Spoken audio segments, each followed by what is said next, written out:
a big Ukrainian delegation here at Davos, and President Zelensky attending himself for the first time since the full-scale invasion. Do you feel it is getting harder to pass on the message to the allies to keep supporting Ukraine and to increase the support to Ukraine?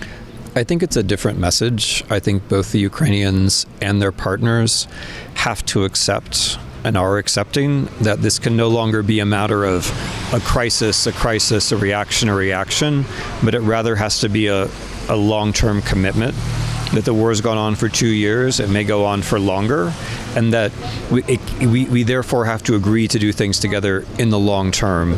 And that has its own opportunities because it means that we can do things like demining or technological innovation or training pilots, which take time. So I think it's not a question of harder or less hard. I think it's a question of the message and the reality being different. And in general, I've been positively impressed by how European politicians have reacted.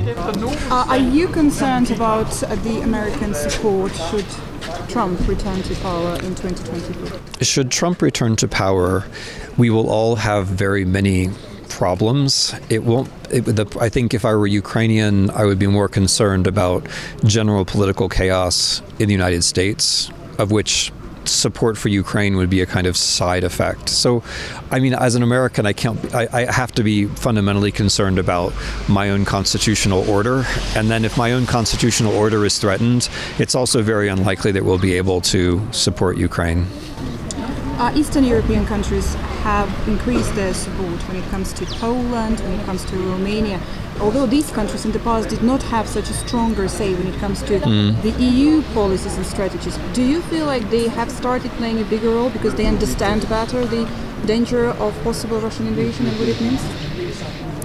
The thing about the European Union is that all of its member states come to it with different historical memories. So, of course, it's much more straightforward for the Estonians, Latvians, Lithuanians, and Poles to explain Russia. I would add the Norwegians to that. They've also done maybe the best job of anyone, in fact. And of course, this does mean that they've been in the lead rhetorically. But nevertheless, the most important conversation will always be the German conversation. And the Germans are coming to this from a different place in historical memory. And they've made a lot of progress. But I think the change which still has to happen in Germany is taking responsibility for the victory of the right side. It's hard for Germans to think they're on the right side, and it's hard for them to think about victory. And that's where it has to go. Thank you so much. My pleasure.